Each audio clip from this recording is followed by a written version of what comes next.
I leaned back in my chair, looked around the room and thought, so many beautiful women in the room. Why did Marc Lavaliere choose my wife?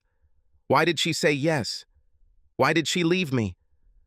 Our children were getting older and more self-sufficient. They won't be home soon, and Linda and I have already discussed what we'd like to do when the kids aren't home. Many months ago, a small part of my mind wondered what the relationship between Linda and I would be like. Of course, I assumed that we would be able to spend more quality time together, becoming closer, and then it hit me like a proverbial ton of bricks. Linda's plans for the future may not include my presence. I felt like a complete fool. That thought evaporated all my sadness and disappointment, leaving me with only my anger. I could tell from the worried looks from those around the table that my facial expression gave them the impression that my head was about to explode, or that I was about to do something very, very stupid. Dee asked nervously, "Are you okay, Jim?" 4 beautiful young women sat in a booth at the other end of the dance floor. I could see them right over Dee's shoulder. Why didn't Marc Lavaliere choose one of them? I watched the 4 ladies for a moment. Then I started laughing, very loud. Everyone at the table looked scared by my laughter. I laughed so hard that people were looking at our table. I had tears streaming down my face. When my laughter finally died down, I wiped away my tears and gave everyone a big smile. I realized that my life had just changed dramatically. I was no longer in a monogamous relationship. I no longer had to worry about my wife's feelings because my wife no longer cared about mine. Everyone stared at me.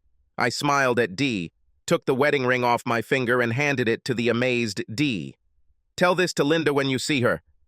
"I have things to do." I stood up and threw a 10 on the table. "This is for my drink. Since you encouraged Linda's cheating so much, you can pay for it." When I left the table, my former friends called me. As I left the club, I wondered what I would say to them if they tried to follow me. The only thing I was sure of was that if any of the husbands followed me and did not heed my warning, I would break their nose. As I walked, my thoughts were racing. Linda was going to have selfish fun.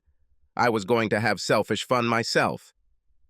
When I arrived at the hotel, I asked the young woman at the front desk if they had any full-size suites available. She told me no, but if I was looking for a bigger room, there would be a honeymoon suite available. She listed many of the amenities available in the room. "I will take him. We will not be able to rent out the room you're in now, since it is already late at night. I'll pay for both rooms. My wife will be staying in the original room and I will be staying in the suite." The young woman looked at me strangely for a moment. "I thought you were doing something special for your wife." After she gave me the key card to my new room and directions to get there, I told her, "If my wife asks for the key to my room, don't give it to her. In fact, could you please leave specific instructions so that no one tells my wife that I'm still at the hotel if she asks?" The young girl had a curious look and a smile on her face. "I will make sure that the hotel staff is informed of your request." I went up to my old room and collected my clothes, leaving all of Linda's clothes and personal items in the trash cans. I took the elevator to the top floor. The honeymoon suite was huge, and even had a jacuzzi on the large balcony overlooking the city. I bought an expensive tuxedo with me in case we decided to drink late at one of the more fashionable restaurants nearby. I put on my jacket and headed back to the club, stopping at the ATM to withdraw some cash. When I returned to the club, there was a long line to get in. I approached the doorman as if I owned the place. He asked if he could help me. I smiled at him and gave him a $100 bill. He smiled back, opened the door, and let me in. My former friends were sitting at the table when I entered. I looked around the club, hoping to see what I had seen before. A table at the side of the dance floor with 4 beautiful young women sitting at it. There weren't any men with them, so it must have been some kind of bachelorette party. Perfect for me. I walked through the entire club. Dee noticed me as I walked past the table and tried to wave and call me by name. Everyone at the table turned to look at me. I paid no attention to them as I crossed the hall and casually approached a table with 4 ladies. For what reason are 4 beautiful ladies sitting unaccompanied? All 4 ladies smiled at me. The taller brunette laughed loudly and said, "We're here with our girlfriend, The stupid guy left her for some bitch, and we're cheering her on." The brunette was definitely tipsy. "Well, if you don't mind, lady, I'd love to dance with your friend and get a chance to cheer her up." Ace turned to the petite red-haired girl. She smiled and extended her hand to me so that I could help her out of the booth. When we started dancing, I asked her name. "Samantha." "My name is Jim. How could you date such an idiot that he could let such a beautiful woman go?" "Because he's an asshole." I laughed and smiled at her. We talked a little while dancing. She went to college to become a nurse and grew up nearby. The song ended, and a slower song began. We continued to dance. The music was not so loud, and Samantha asked, "Are you married, Jim?" We broke up. "Was it your wife who danced with Mark Lavalier earlier?" I noticed that she disappeared after that dance. You noticed this, right? Everyone in the club noticed it, Jim. I gave Samantha my best smile. "I think you found out that we broke up at the same moment that I found out." Samantha smiled warmly at me, and we danced very close until the end of the song. We had both recently been hurt by someone we cared about, and it felt good to hold each other. When the song ended, we returned to Samantha's table. Samantha said to the others at the table, "I know we agreed that no men would sit with us, but I want Jim to stay with us." Brunette, clearly trying to play with me and Samantha. "I don't know. We agreed that there would be no guys." "How about I buy a couple bottles of champagne to make up for it?" "I don't know. A deal is a deal." Samantha smiled at all three and said, "We saw Mark Lavalier leave with his wife." Three voices at once shouted out, "Not a damn thing!" Three ladies walked around the booth to make room for Samantha and me. Before I could get any names, the blonde next to Samantha asked, "Do you guys have an open marriage?" "Absolutely not." Then another blonde asked, "What did she tell you?" "Nothing. She told me she went to the toilet and snuck out through the back of the club with Mark." I pointed my thumb over my shoulder without turning around. "And all my former asshole friends covered for her." At that moment, the waitress came over. I asked if everyone liked champagne, and everyone smiled. "2 bottles of your most expensive champagne." The girls applauded. Before they could ask me another question, I introduced myself. Their names were Kim, Christy, and Susan. They were all studying to be nurses with Samantha. After the champagne arrived and everyone drank a full glass, Christy, the brunette, asked me what I was going to do with my wife. "As far as I understand, we broke up the moment she walked out the door." "Do you have children?" "Unfortunately, yes. A boy and a girl, 15 and 13 years old. But in a few more years, they will be left to their own devices, and I am going to change my wife." Samantha took my arm and said loudly, "To hell with it. You're with me tonight." We all clinked glasses and drank champagne. I told the girls a few jokes. They told me several jokes. We laughed and drank. They danced with some guys and with each other. Samantha remained sitting with me, her arm wrapped around me. Towards the end of the evening, Christy got angry, jumped up from the table, and ran away. We all turned to see where she was going. It turned out that Dee decided to come talk to me, but Christy stopped her near my ex-friend's table. We couldn't hear what was said, but we could see them talking loudly to each other. It ended after Christy started poking Dee's chest multiple times while screaming in Dee's face. Dee cried and sat down again. Christy then lashed out at everyone at the table. All the tables around them laughed at the embarrassment of my former friends. When Christy returned, Kim and Susan high-fived her. Christy drank champagne, smiled at me, and said, "None of these idiots are going anywhere near this table for the rest of the evening." I turned around and looked at their table. They all got up to leave. Jane and Dee were both crying. None of them looked in our direction. "What did you say, Christy?" "I saw this woman gain the courage to come and talk to you. So I pushed her away and let them know what I thought about people who help cheaters. You made a great impression.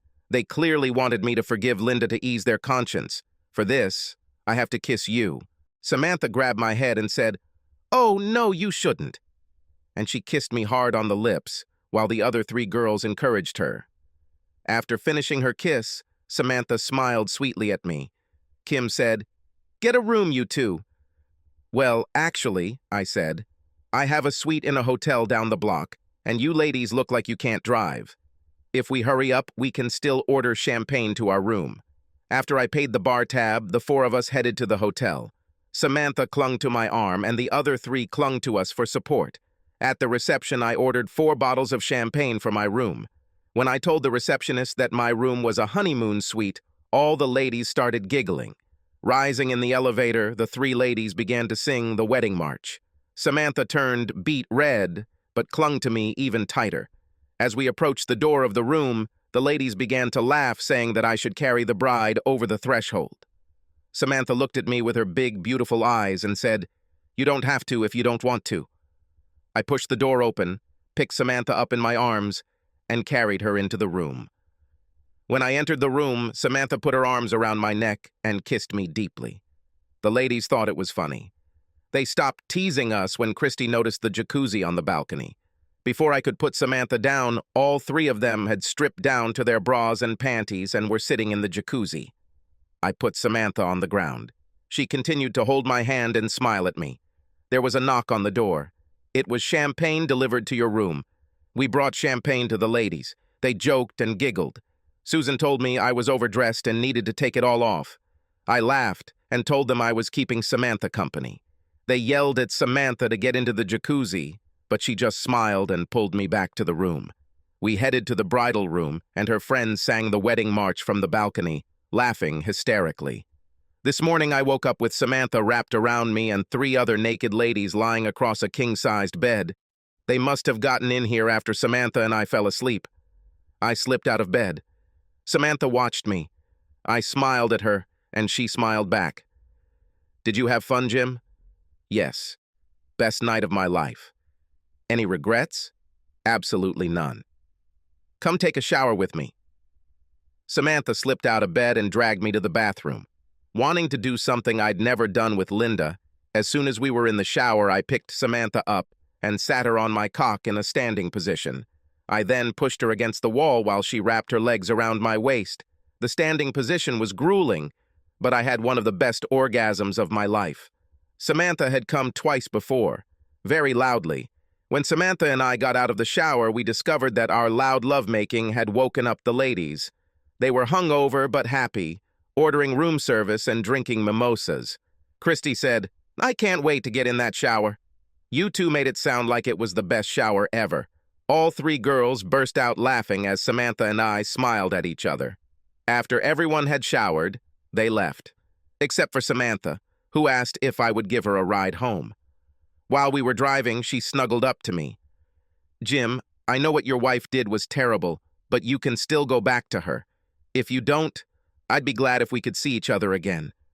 Samantha smiled at me hopefully. "I would be glad of that, Samantha. At the moment, I have no intention of staying with my ex-wife. I really had fun with you. You are what I need right now, so call me if you think we can be together." I kissed Samantha at her door. When she opened the door, Christy was sitting on the couch and smiled at me, waving. As I left, I realized that I was putting off making a decision about what to do with Linda. Returning to the club was a sudden reaction to Linda's infidelity. It didn't solve my problem with Linda, but it made me feel a lot better. When I got home, I took a break and plopped down in a chair in the living room. I didn't bother turning on the light because I was thinking about how to end my broken marriage with the least harm to my children. After a while, I have no idea how long, I heard a car in the driveway, then the key turning in the lock. Jim, I'm home." Her voice sounded exactly the same as it always did when she returned home from running errands. She closed the front door and turned on the light. I turned to look at her. She looked exactly the same. The blue dress still adorned her as in the evening. Dark hair flowed down his back in the same way. Poster shoulders, face, rings on fingers. Everything was exactly the same. It was as if nothing had changed at all, as if she hadn't spent all night and all morning betraying me with an asshole. This is impossible, I thought. There should be some visible difference, something indicating what she did, at least some shame on her face. There was nothing. It's just me, the same old me as always, she said with a gentle smile. Of course she knew what I was thinking. Nothing has changed here, nothing has changed. My love for you is exactly the same as yesterday. I wish I could say the same. Listening to myself, I realized how dispassionate it sounded. Jim, with the look of a dead gentleman, I stared at Linda, pointing to our bedroom. Do not start. Go take a shower. After trying to say a few words while I kept pointing towards our bedroom, Linda finally left. After her shower, she returned downstairs. Jim, where are my clothes from last night? I think in the hotel room where you left it. You didn't bring my clothes home? No. Did you leave something important there? Linda looked like she was about to say something when she realized her next statement would be something about how inattentive I had been. Instead, she sat in silence as she realized how incredibly stupid that would sound.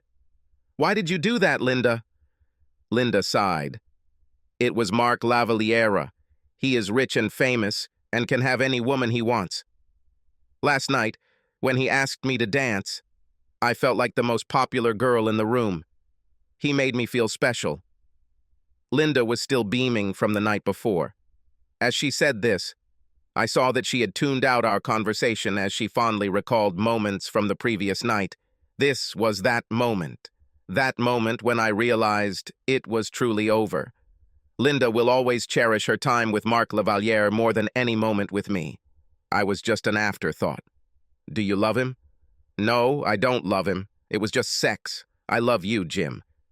You and I have completely different understandings of how to treat the person you love. I could tell by the surprised look on Linda's face that she felt entitled. I was just being a crybaby because my ego was hurt, which was sad because she crushed my ego purely to feed hers. I came back to you, Jim, because I love you.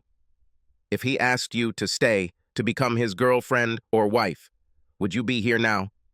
Linda hesitated, then noticed that I was watching. Of course not, I love you, Jim. You hesitated, Linda. I understand what this look means. You would have been there if he asked. It was just one night. It was just sex. The discussion is over. I have something to think about.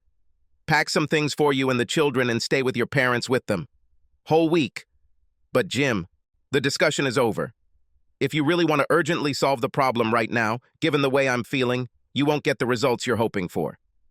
This time there was anger in my voice and look. Linda packed her bag and left. As soon as she was out of sight, I began to implement my plan. I had an epiphany when I saw Linda standing at the entrance in her blue dress, looking completely unchanged. I knew something had to change if I was going to survive this. I called my boss and told him I needed 2 weeks off. I then rented a truck and bought some supplies at the hardware store: wood, drywall, paint, and 2 exterior doors. Once home, I grabbed mine scrap and got to work. First, I removed the front door and the windows surrounding the door. After cutting out a large empty space, I installed the 2 front doors. I placed the old front door on the right side and the new one on the left. I then framed the wall right along the main entrance in the middle of the house and laid down drywall. I was going to do a duplex. I installed a new back door on the left side where the new kitchen would be. The new kitchen would face the living room, just like the other side. The office turned into a 3rd bedroom on the left side, my side. The dining room became the 3rd bedroom on the right side, Linda's side. When I was finished, each side of the duplex matched almost exactly, except for the detached garage on Linda's side. Later, I will build another garage on my side. I changed the lock on the garage and the code on the garage door so that only I have access. I also put up a fence in the backyard, cutting the backyard exactly in half. Now I have a duplex. I called my kids every day and told them I was working around the house. Linda kept asking to talk, but I kept telling her that I was not in the mood to listen to what she had to say. I called Samantha a few days later just to hear her voice and maybe get a chance to spend more time with her. I thought you forgot about me. I cannot stop thinking about you. Are you going to ask me out on a date? No. Stop teasing me. No, I'm really not going to ask you out. I was thinking more about going away for the weekend, just you and me. Really? Yes. Where? The Bahamas sounds tempting. Can you go away this weekend, fly on Thursday and return on Tuesday? Yes, yes, yes! Just take your phone and passport with you. We will buy everything we need there. After we told each other how much fun we were going to have, I had to let her go so I could pay for my plane ticket and book a hotel room. A last-minute trip to the Bahamas didn't come cheap, but what the hell? If Linda divorces me, she gets half our savings and my salary to support the children. I smiled when I realized it was as if Linda was paying for half the trip with Samantha. I transferred our savings account to a bank account in my name only. I also changed my salary so that it was deposited into the account. I didn't think Linda would cancel the credit card, but I wanted to have access to the money just in case. I worked 16 hours a day to get all the walls in place, a little unfinished on my part. On Wednesday, I managed to trim and paint the center wall on Linda's side. I knew that later I would have to separate the electricity, gas, and water. But for now, since Linda's side shared the same gas and electricity, Linda couldn't turn off my side. On Wednesday night, I told Linda to bring the kids home in the morning. On Thursday morning, I locked up my part of the house and sat on a chair out front, waiting for them to arrive. When they arrived and got out of the car, they all stood on the front lawn in a daze. Emma was the first to speak. "Dad, what did you do?" "I turned our house into a duplex. Don't you like it?" All three turned and looked at me like I was an idiot. They stood there with their mouths open. "Don't worry, guys. I finished the right side and moved your things to your new rooms." I showed the kids the left side of the new house, while Linda carried the kids' bags to their rooms. They were dumbfounded.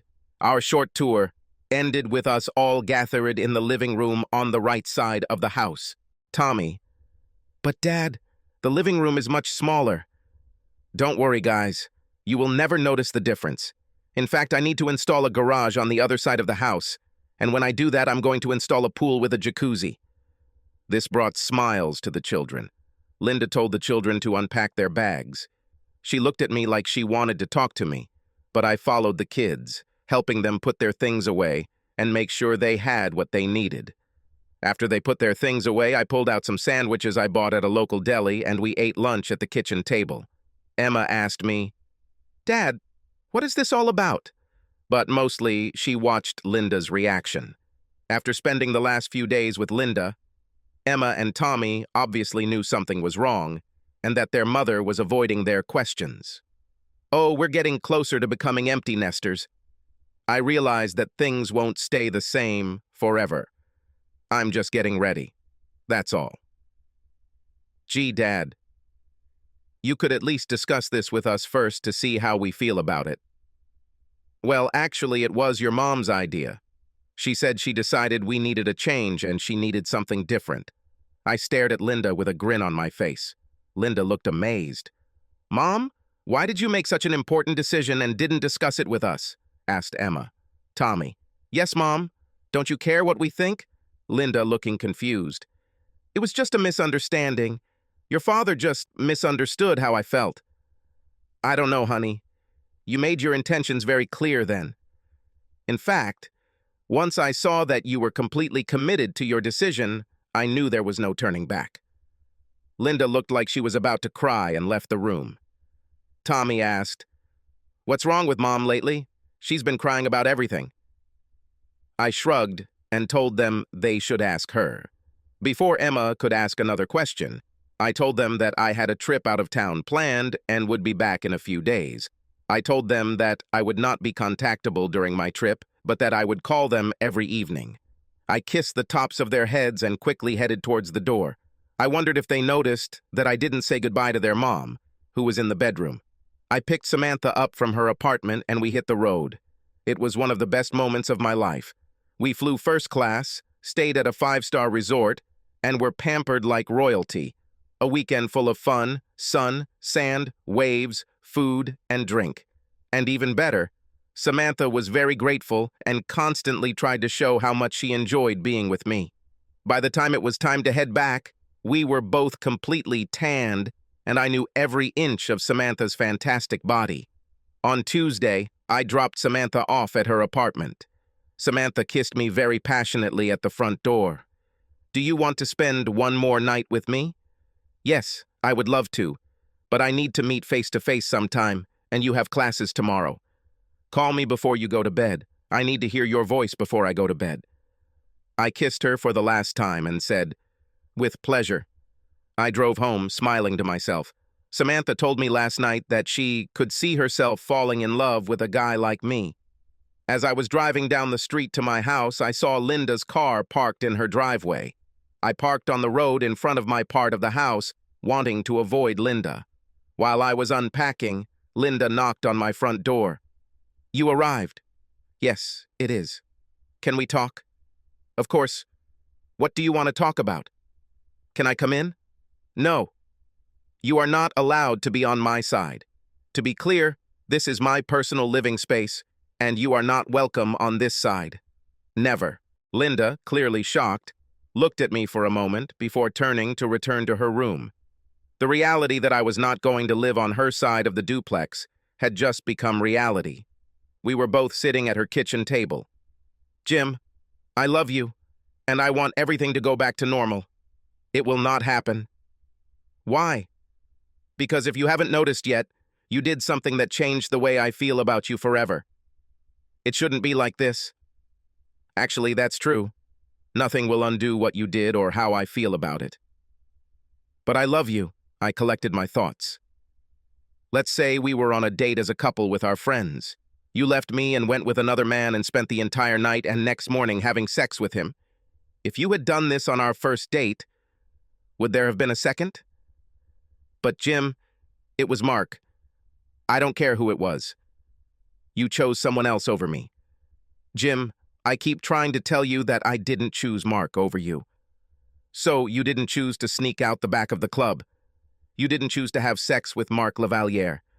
It was just one night. You've had your whole life to show me how much you love me. The moment someone more famous spoke to you, I turned into trash. Does this mean I should keep you away from all famous athletes? Famous actors? Famous politicians? You know there's a marathon this weekend? Are you going to have sex with the winner? Jim, this isn't fair. In a quiet, even tone, I said, so here it is. Now you want me to be fair. You want a chance to minimize your betrayal, a good chance to talk me out of my anger over what you did, a good chance to shame me for feeling betrayed, a fair chance to accuse me of not putting our family before my own pain. I seem to be the only one who is expected to be fair in this relationship. I reached across the table and took her hand. She smiled and took my hand with both of hers. I looked deep into Linda's eyes, knowing I was going to hurt her. Linda needed to know exactly how our new relationship would develop in the future. And yes, I was also excited to show her what it was like. It's too late, Linda. Too late? Yes, too late. I found another one. No. Linda pulled her hands away from my palm as if my hand was on fire. Do you know who it is? I'm sure Dee and your friends told you who I was with that night, after you left. The redhead I danced with. The one who held me tightly while we danced. The woman who replaced you on the anniversary you threw away. When the words replaced you and threw you away came to her, I looked into Linda's eyes and saw sadness. I realized that Dee must have sent Linda photos of Samantha and I slow dancing together, looking like lovers. With anger simmering in her voice, Linda said, "Are you doing this to get back at me? Throwing some 24-year-old girl in my face to get even? Actually, 21. I spent 4 days with her in the Bahamas. You know that dream vacation you and I always wanted to go on? It was impressive. I knew I had a big smile on my face when I said it, but I couldn't help it. The weekend was truly impressive." Linda glared at me after I finished speaking. I saw that my words made her very angry. I knew that the smirk on my face that I was left with increased her anger. I reminded myself of the children and took a deep breath, forcing my face to relax so that my grin disappeared. With a hot look in her eyes that I knew would be followed by some soul-searing condemnation, Linda opened her mouth and pointed her finger at me. But when she saw my grin appear again, she realized that I knew every word she was going to say. Linda froze. Then she exhaled slowly, closed her mouth, and placed her hand on the table. We sat quietly, staring at each other.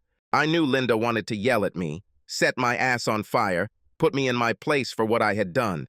but she realized that she had no moral ground left to stand on. The leverage she was used to in our relationship was based on love and trust. The same love and trust that she casually erased for one night of sex. It finally dawned on Linda that what she had done had cost her more than she had imagined. I'm sure that when Linda decided to sleep with Mark, she thought she would just spend some of the chips she had accumulated over the years of our marriage. She finally had a suspicion that she had foolishly put everything she had on the line. Linda sat quietly for a moment, staring at her hands clasped together on the table. "It doesn't matter. I love you." Yes, you continue to be sure that your love means something special. Why do you think your love is important to me after what you did? It's obvious that my love for you means nothing to you, so why should I value your love? But I don't want to lose you. Well, I don't understand why you thought you could completely destroy my trust in you and expect to keep me. You took me for granted, and now you don't deserve me. Linda looked confused. "I'm going to my place. I still have a lot of work to do around the house.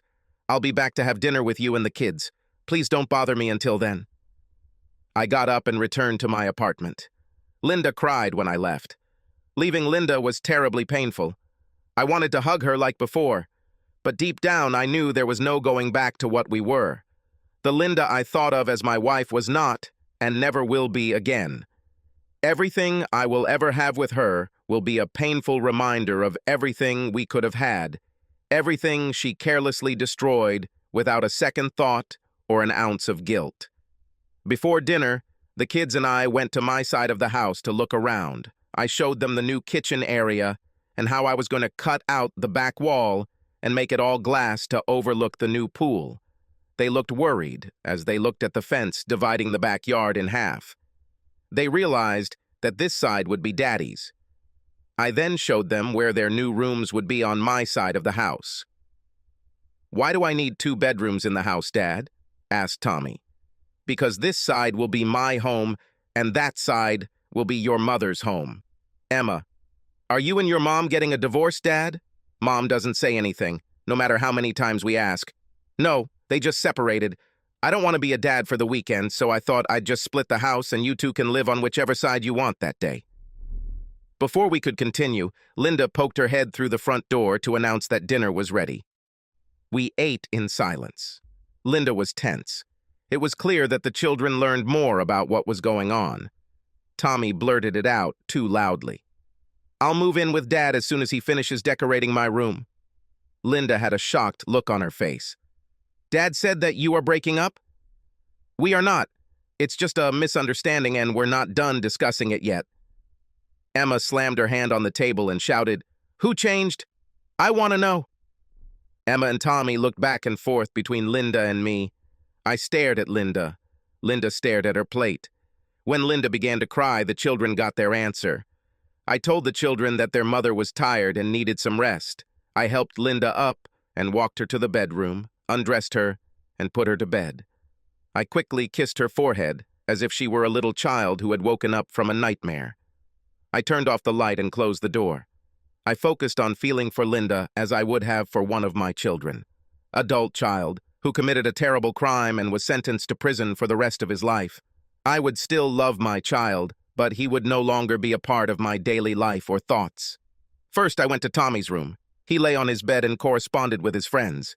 I asked him if he wanted to talk about it. He said, "No, not really." I went to Emma's room. Emma was angry and crying. "Why did she do this, Dad?" "You have to ask her. You can't just forgive her?" "Then I would never be able to forgive myself." Emma sighed. "I know, but I want us to stay together as a family." "We are together. I just won't sleep in the same room as your mother anymore." I hugged Emma. We said we loved each other, and I returned to my part of the house. This has become our new normal. I always left for work before the kids got up, so our morning routine didn't change. Linda and I still split our time between taking the kids to their friends, to group activities, and to sports. We still had our usual family dinner together whenever we could, in Linda's half of the house. Linda tried to talk to me about us about once a week, but I turned her off, saying I didn't want to discuss it. Another obvious change was school functions. I have never stood or sat next to Linda during our children's school activities. If Linda sidled up to me, I immediately apologized and went to the toilet. When I returned, I sat or stood somewhere else. I've never been alone for long, as at least one of the single or divorced women we knew quickly found themselves next to me. And yes, they always asked, and my answer was, we separated. Over the next month, I bought new clothes, new appliances, new kitchen cabinets, and new furniture for my side. My side has been transformed into a swanky new bachelor pad with a giant TV and new entertainment system. When I bought a new top-of-the-line convertible, Linda tried to ask me about our finances. Jim, can we afford all this? This car must have cost a fortune. Well, Linda, my car was 8 years older than yours, and I needed a new one. You always bought a new car twice as often as I did, so I just invested a few of those missed years into my new car. As for everything else that's new, you really didn't expect me to live in a shack, did you? What about the furniture? I thought I was being considerate by not forcing you to give up any of the favorite furniture you bought to decorate your home. I would be happy to share our furniture. It's okay. I've never been attracted by your taste in furniture. Have you never said anything before? I never said anything before because I wanted you to be happy, and furniture didn't matter much to me. I let her think about that statement for a few moments. Don't worry, we have enough money. In fact, the house is paid for, and as soon as the children move out, my side will be too big for my needs. I'll rent out my part of the house for extra income, so money won't be a problem. Linda gave me her best smile, her "someone is going to get lucky today" smile, and reached out to squeeze my shoulder. I'm not complaining. I like your new car. You've been working out and looking sexy in your new clothes. Thank you. I can't take all the credit. Tommy and Emma wanted me to buy a convertible so they could drive it, and Samantha helped me pick out new clothes and furniture. We have very similar tastes. Linda's smile disappeared at the mention of Samantha, and her hand fell from my shoulder. Oh, I was just wondering. Linda then turned and walked away. I wasn't trying to throw Samantha in Linda's face, but Samantha was becoming a big part of my life. I also realized that I now think about Samantha quite often and very little about Linda's feelings. Samantha began to become a regular on my side of the house. At this point, Tommy and Emma began to spend most of their time on my side. Tommy has already moved into my side as his master bedroom. Emma, who had mostly stayed on Linda's side, began hanging out with Samantha more and more. Samantha seemed to become Emma's cool older sister. Soon, Samantha began spending all weekends and most weeknights with me. The only disagreement Linda voiced was when I insisted that Samantha come with me to our family dinner for the second time. Linda was polite, but everyone could tell she didn't want this to become a regular thing. The next day, Linda ran into me as I was leaving for work. "Jim, I appreciate you talking, but I wish you wouldn't bring your girlfriend during our dinner. This is our time to be family with kids. This is wonderful. In the future, I won't come to dinner when Samantha isn't there. But I will also have an open invitation for the kids to have dinner with me and Samantha if they want. It's not fair, Jim. This is the only time we can be together as a family." So, are we being fair again, Linda? Okay. To be honest, Samantha is becoming a big part of my life, and I want her to be more involved. Samantha and the children get along great. I don't think excluding Samantha from our family dinners is fair to her, fair to me, or fair to the kids. If you want to exclude her, you're going to exclude me too. But Jim, Linda, your honesty has always been that you bought yours. To hell with my feelings. I bet you thought you were being honest when you slipped out the back door to have sex with Mark Lavaliere. Even though we were no longer living together, it was surprising to see how easily Linda thought she could still manipulate me. Linda thought she had leverage over me beyond the well-being of the children. Linda, you threw honor out the window that night. So if you don't like it, fair would be to start cooking all the dinners on my end, and I'll let you come over when we have them. Samantha is a great cook and loves to do it. With tears in her eyes, Linda said, "I'm sorry I brought this up. Samantha is more than welcome to come over for dinner anytime she wishes." After the pool and hot tub were completed, Tommy especially enjoyed having Kim, Christy, and Susan come hang out by the new pool. They flirted shamelessly with Tommy. I know they were having a friendly competition to see who could make him blush the brightest. They first started competing by wearing tighter and tighter swimsuits. In the end, Christy couldn't really compete because her large breasts wouldn't allow anything too small or they would fall out. But Christy won after she kissed Tommy in the pool, pressing her big breasts against him. Tommy couldn't get out of the pool for a good 10 minutes, even though the water was cold. Tommy was definitely the real winner in their competition.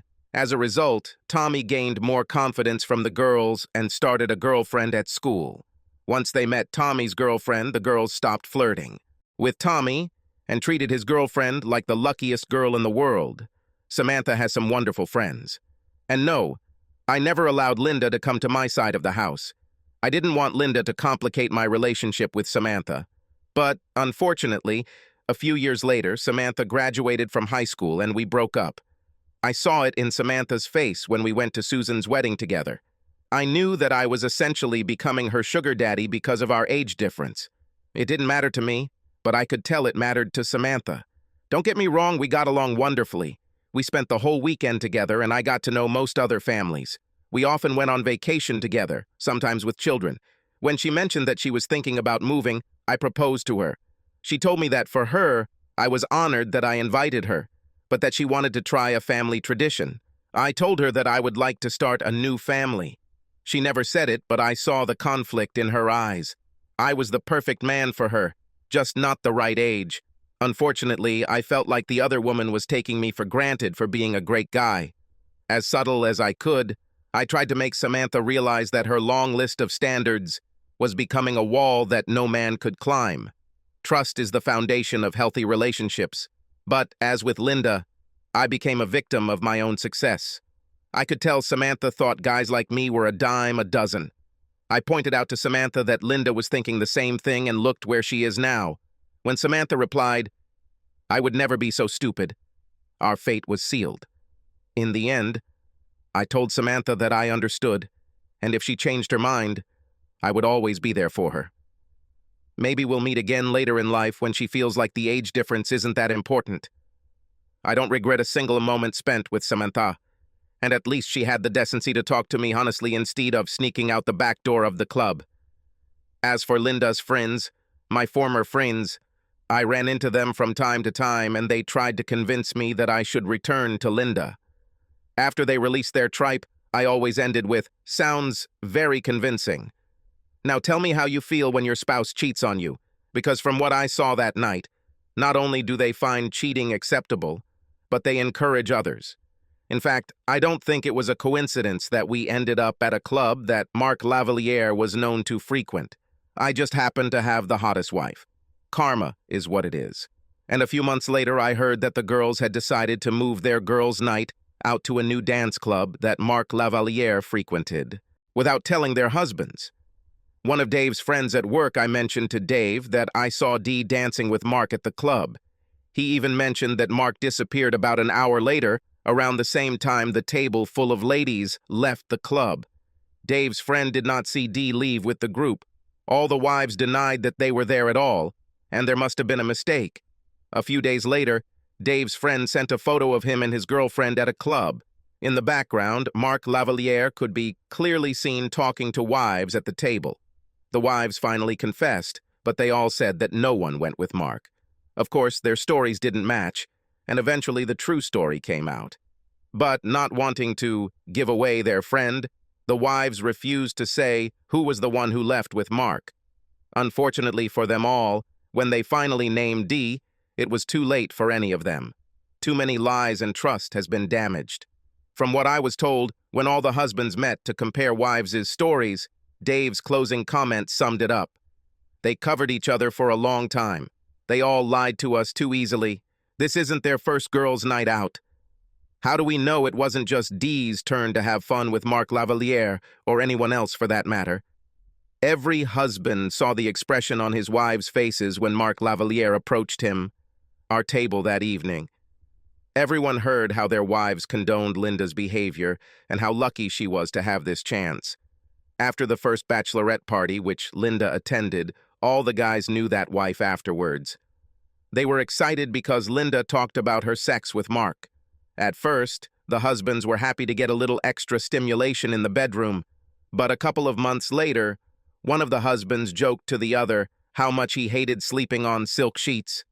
After comparing, both husbands realized that the silk sheets were new and both sets were white. In conversation with other husbands, 4 beds with new white ones were discovered with silk sheets. After Dee's night with Mark, the husbands became concerned that their wives were reliving their own nights with him. All 4 couples divorced within a year. I found out about all this because Dave was the first one to get divorced, and he apologized to me after he told me what led to his divorce. Each husband later personally apologized to me for their role that night with Linda. Everyone basically said, if I had stood up for you then, perhaps I would have sent a clearer message to my own wife, and we would still be married. As for Mark Lavaliere, his picking up of married women ended up pissing off the wrong person. Nobody knows who did it, but as Mark Lavaliere walked out of the back of the club with his latest conquest, someone in a ski mask tasered Mark. Before Mark could come to his senses, the guy hit him in the private parts. While Mark was screaming, holding his crotch, the guy literally crushed both of Mark's kneecaps. Even though they had the video, no one was ever brought to justice. There were too many husbands who had reasons and opportunities. Mark lost the ability to walk. As for Linda, the last time we talked about us was the day Emma moved out. We were already divorced, and I had already rented out my part of the house and moved into a condo by the sea. Standing in the driveway, Linda asked if she could talk to me after Emma pulled out to go to college. Jim, I still love you. I made a terrible mistake, and I've regretted it every day since. Since then, I have not dated or even looked at another man. I know you haven't been in a serious relationship with anyone since Samantha, and I'd like you to move in with me again. Just to see how it goes? Linda then took the necklace off her neck and handed it to me. At the end of it hung my wedding ring, the ring I gave to Dee the night Linda left me. Linda looked at me with hope in her eyes. You still don't understand what went wrong, Linda. That night, you thought you could test my love for you, when in reality, it was a test of your love for me. But I really love you. No, you like what we once had. You loved that you had the perfect marriage, the perfect husband, the perfect children. You liked that I didn't treat you like property, like a trophy wife, that we shared important decisions. You loved that our lovemaking, although less frequent, was just as intense as when we first met. You liked that I always cared about how you felt, ahead of everyone else. You liked that I gave you financial security to do what you wanted. But more than anything else, you liked that I trusted you without a doubt. Now you love me more than before because you know that you will never find anyone else who would make you as happy. No one will be as in love with you as I once was. Linda didn't move. She still held the necklace at arm's length, but her hand turned white as she clutched it with a desperate grip. You didn't appreciate what you had, and now it's gone. I can't be near you anymore. I will never again put you in a position where you have the opportunity to do what you did to me. I always thought it was us against the world, but you killed us when you ran away to be with Mark Lavaliere. Linda began to cry. How many times do I have to say that I regret going with him? It was never about Mark, Linda. You thought you were lucky when Mark Lavaliere decided to take you home with him, but I was lucky too. When I was at my lowest, and your friends tried to convince me that I was a fool for being upset, I realized that you showed me that we truly are a wonderful couple. But not because of you, but because of me. You left because my love was so strong, not yours. My love would never even think of doing what you did. My love was the music to which we also danced, which made us so special. As I was sitting at this damn table, angry, thinking about these things, I saw Samantha across the room looking sad. When she saw me looking at her, she smiled. Her wonderful smile reminded me that I was still a man, and I had a chance to be happy with someone, that I could pour my love and devotion into a new we, a different us. Then you opened my eyes and set me free. With that, I climbed into my convertible and drove away with a big smile on my face. I couldn't wait to get home as soon as possible. Samantha quit her job out of town and moved in with me last week. Since then, she has done an excellent job of convincing me that she always needs me in her life. Trust is a wonderful thing. Subscribe to our channel so that your second chaff doesn't cheat on you, and go ahead and listen to the next story, because this story is nothing compared to the next one. If you're under 18, don't even think about listening to the next one.